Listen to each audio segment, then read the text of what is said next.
Hey everyone, welcome back to Make It Happen. My name is Dr. Brent Siebold. I'm your host with the most here on YouTube or live. Thank you all for coming. Really excited. Make It Happen is all about creating a competitive edge for yourself in the open market or even within academia. And we also have a soft spot for the world of entrepreneurship and startups. So we're not here to try to turn you into entrepreneurs or startup founders. What we're trying to do is help to convey what we call the entrepreneurial mindset as a means of making yourself a more impactful innovator during and after your time with us at Arizona State University. And who better to help you gain a competitive edge than a faculty serial entrepreneur here at the Fulton Schools of Engineering at ASU, Dr. Zach Holman. He's the co-founder of multiple startups, a couple of which are in the market right now, making an impact. And I'm sure Zach will tell you a little bit about that. But we're really proud to have Zach also serve as our director of faculty entrepreneurship within the Fulton Schools of Engineering, a new post that he assumed just over a year ago. So Zach, welcome to the fun here at the Make It Happen series. And you have agreed to teach us about the power of technical graphics. And we all know, I think, in the world of innovation, how important it is to be able to describe what it is that you want to create to make the world a better place. And a lot of times, that story is best told through data and through numbers and through, contextualizing facts in a way that can really help move the needle. So, Zach, without further ado, I don't want to step on your toes with your presentation, but you're going to help these viewers learn something that you wish you would have learned sooner in your career as an innovator. So, thanks for being here, Zach. Thanks, Brent, and thanks to all of you for coming on a Friday at lunchtime. Brent just took like the first 2 minutes of what I was going to say, motivating why I think this is important or why it is important. But let's dive in and I can elaborate. I am going to require your considerable input throughout this presentation, and so you can, if you'd like, type in your answers on chat, but you're also welcome to unmute and speak up if you'd like. So I want to talk about technical graphics. First, tell you a little bit about myself. I used to love putting up this photo because I was so ridiculous looking until COVID came, and now I look like that again. This is me like 18 years ago in college with my first mullet. My second is going to come soon as I take the front back off. I studied at Reed College in Portland, Oregon, a small liberal arts school, and I studied a little bit about material science and how electrons move in a particular material called amorphous silicon. I then switched up a little bit and did graduate studies in mechanical engineering at the University of Minnesota, once again studying materials. Went to Switzerland for 2.5 years as a postdoc to study how materials are used in solar cells, and then I've been at ASU now for something like 8 years in March in the Electrical, Computer, and Energy Engineering School. And during that time, I did become an entrepreneur without ever intending to. It just so happens that the sorts of things that I like to study with my students and postdocs and other researchers, we're always more excited if we can make an impact by translating technologies that we develop to the real world, and creating startup companies is one way to do that. So the first company to come out of our lab was called SwiftCoat. It was formed in 2016, and my former student is now the CEO of that company, and it has about 7 full-time employees. It's raised $2.5 million and is in the process of trying to bring its first product to market in partnership with a large company. It's a hard tech company that deposits thin layers of materials onto surfaces. So first product is a coating that goes on glass windows and makes them self-cleaning. It keeps dirt off of them, and its partnership is with one of the largest manufacturers of residential windows in the US. And the second company was just formed in spring of 2020. It's called Sunflex Solar.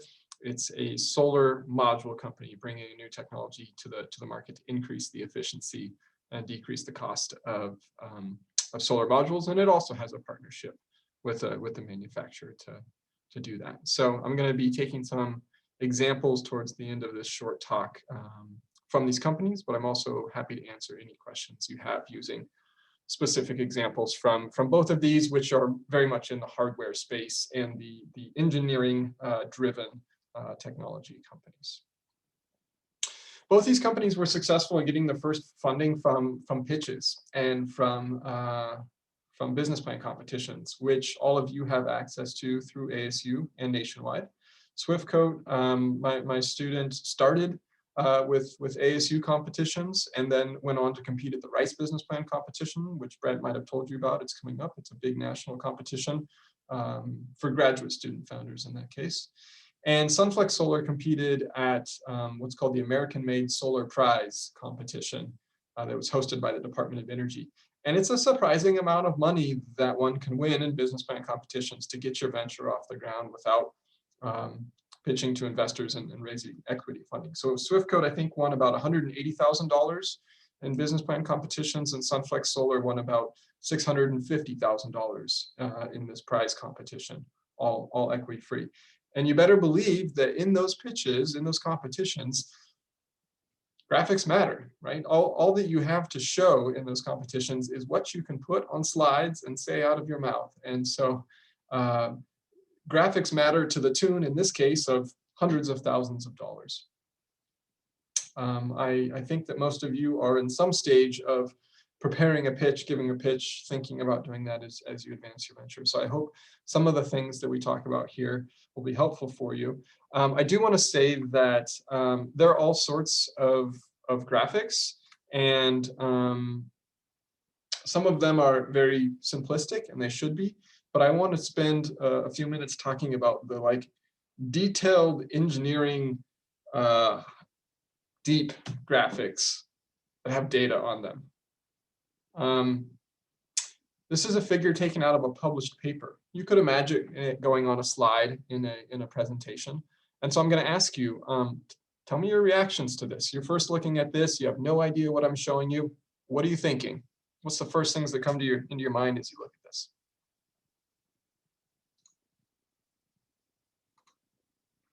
And I'm having trouble pulling up my chat feature. I'm clicking on it and nothing is happening. So I'm going to ask you to unmute and tell me.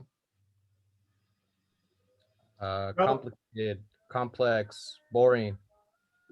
Complex, boring. Okay. So what is it that makes it boring? Why did you say that?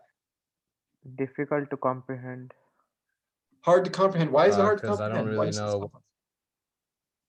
There's no legend there, and the terms might not be so familiar with, like normalized island area.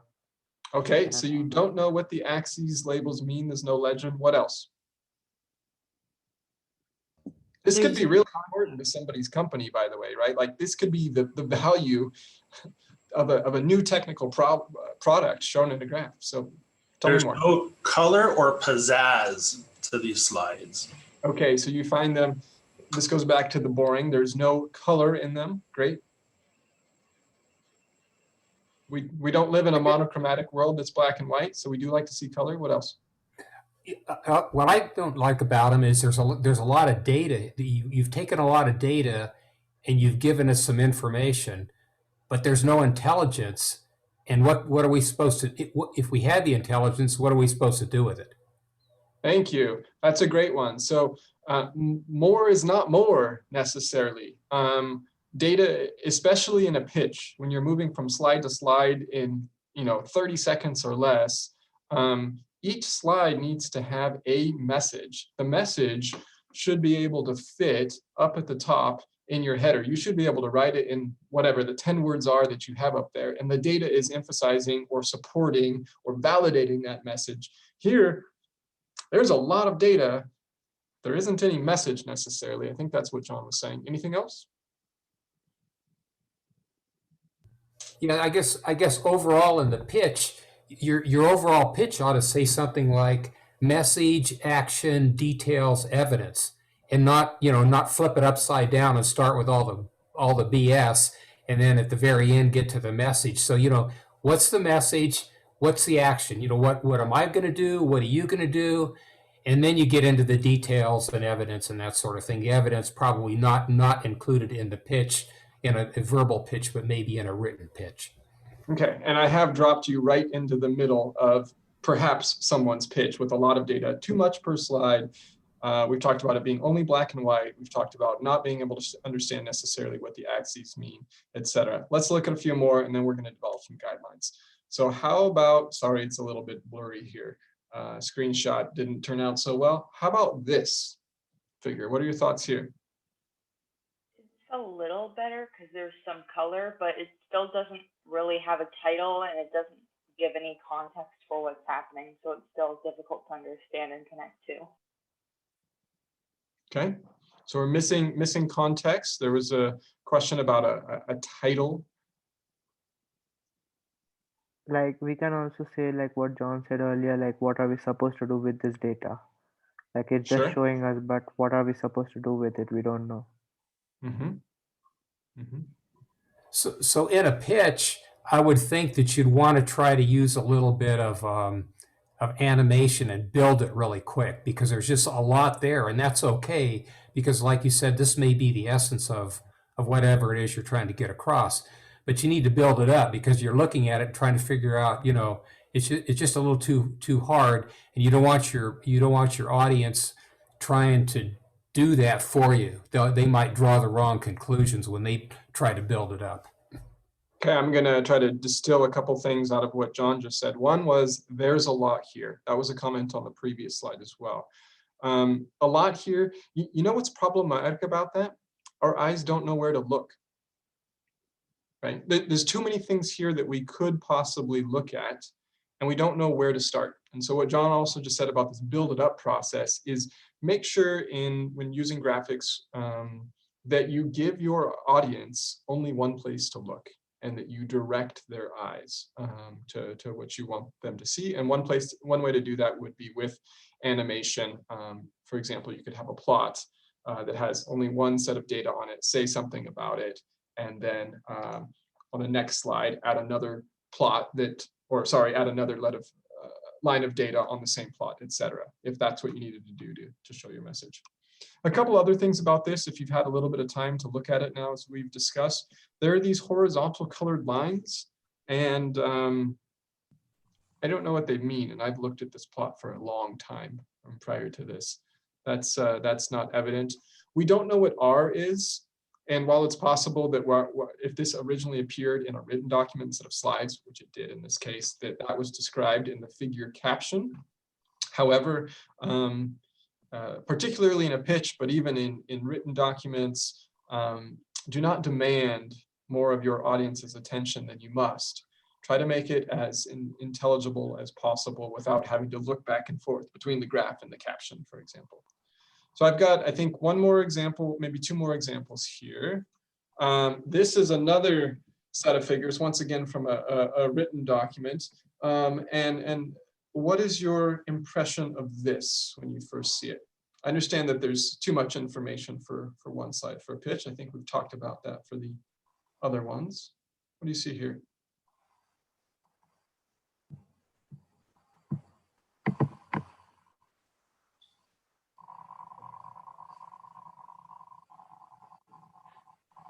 Again, there's not really a key that I see, and it's really confusing what everything's supposed to be. There's just too much going on in terms of, I guess, like color and design and stuff.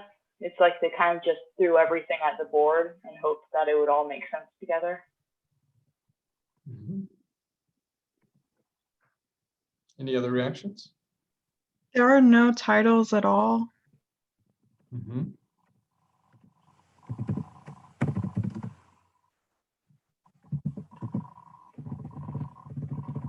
What do you see about the colors?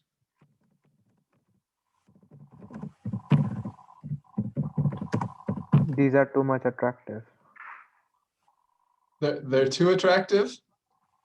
Yeah, the one below, like they are too much designed.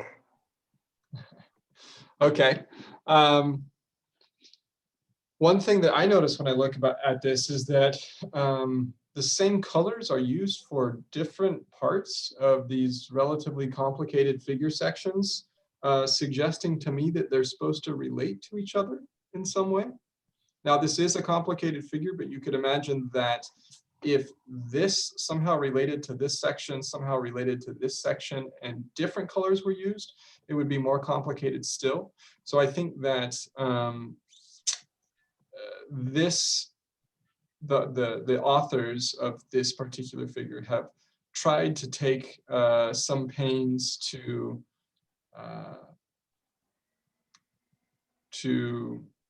bring the different bits together in a way that's understandable, not in a 30-second slide on a pitch, and that they've used color to do that. I think they've made some other mistakes that we talked about previously. One of the first comments that you all made on the first slide was about the axes being unintelligible. And if you thought that this was unintelligible with things like normalized island area, good luck telling me what H and delta are, right? If you make plots with actual data in your pitches, please go ahead and label the axes with the full written out name of what it is that they're describing, so that you don't exclude anyone in your audience who doesn't have your particular technical expertise.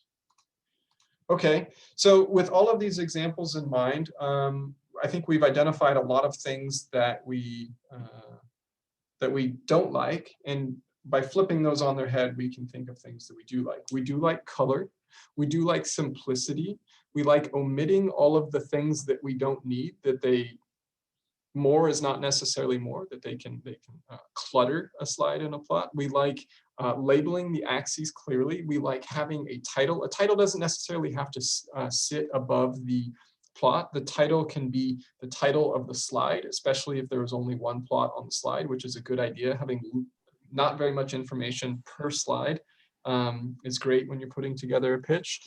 There should be some sort of message. We talked about that message may be in the title, or it may be something that you say with words that complements the figure.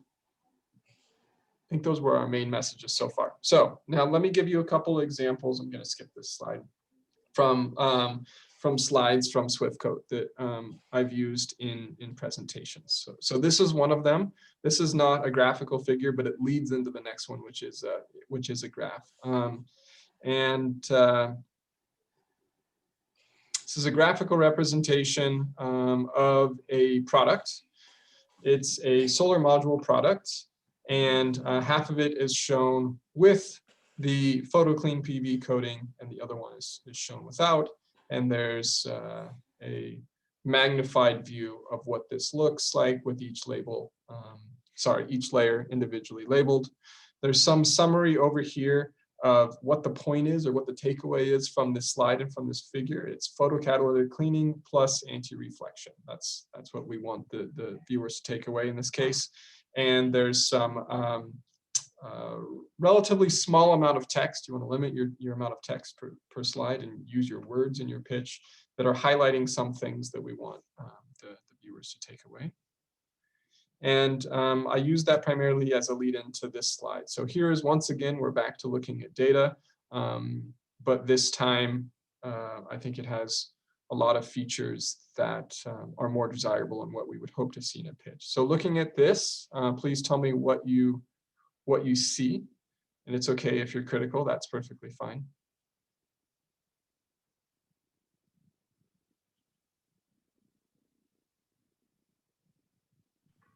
The axes are labeled a lot more clearly here. I am a bit confused as to the markings on the top and then the right side, because I haven't seen graphs like that before when there's already an X and Y axis, but it's much easier to tell what's going on here and what's being said than in any of the others. Okay, thank you. Other comments? What do you see? I think you have a message on here too. I mean, you need to link What's the the two message, together. John? Pardon me? What's the message, John? I'm not sure. You know, it was your pitch. You know, are you saying like maybe in these are the wavelengths we're after, or you know, something on? I mean, how does it relate to your coding and to the benefit of the coding? Or I'm not sure. I still not, it's just data. It's a better presentation of data, but I don't necessarily get any intelligence out of it. Maybe you just need to show that you know, you got a couple of different graphs with no legends. I mean, are you saying you're moving away from clear glass? You know, something in there. Does anybody else know what the message is of this slide?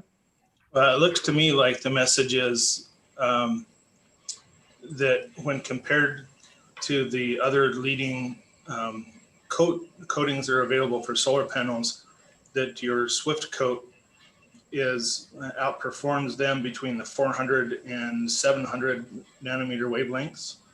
And after that, they're about comparable.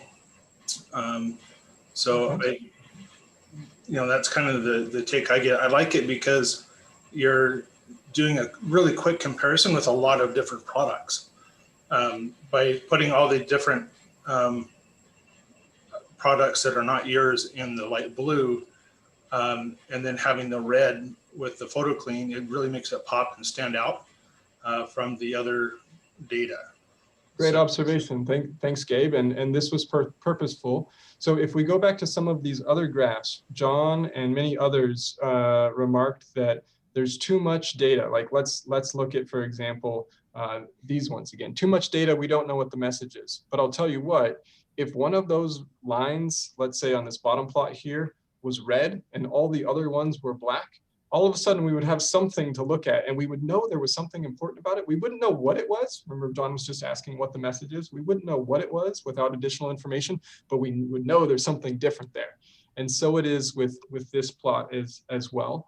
And I've tried to actually make it clear what's different between the red and all of the blue by lumping everybody else together with the same color, or variations of the same color, and labeling what that is, and then putting Swift coat in a bright red, and in fact even making the text here bold.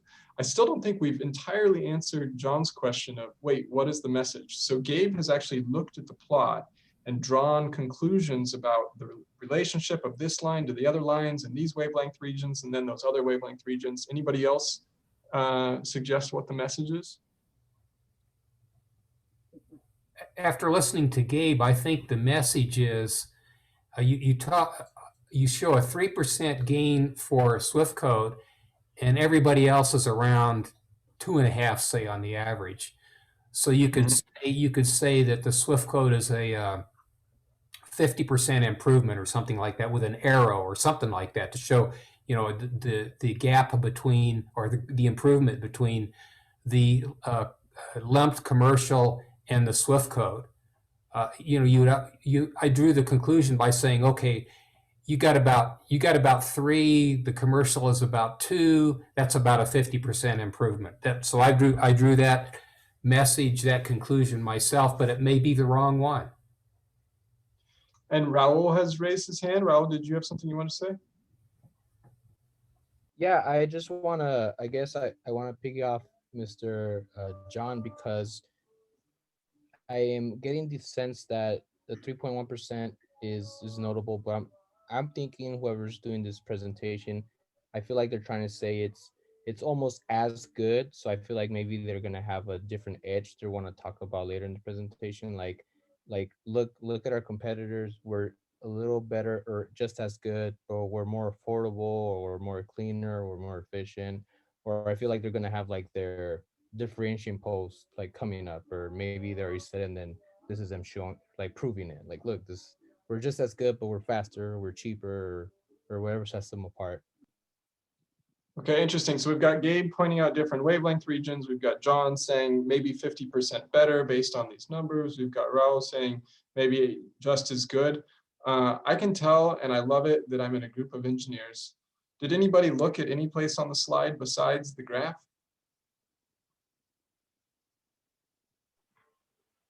If you're referring to the, oh, sorry. Yeah, go ahead. If you're referring to the header on the side, then yes. Yeah, right. And what does the header on the side say? It says similar transmittance to the best anti-reflection coatings in the PV market. So I think that you all figured out from the graph the same thing as that message that's over there. And of course, when given a pitch, I wouldn't read that necessarily, and I would probably point to the data and I would paraphrase all the things that you just said. But because some people might listen to you and other people might pay attention primarily to the slide and zone out a little bit, it's always good to summarize what your main message is as the title of the slide as well. Okay, with that, I'd like to stop sharing my screen. We've just come to about 12:30 and wrap up those particular examples and take some time to answer any questions that you have about graphics. They don't have to be graphs. I've really just focused on like detailed plots, the hardest type of information to convey. But of course, there's all sorts of other things like schematics that you might want to talk about. Pitches generally, my companies, I'm happy to answer any questions you have at this time.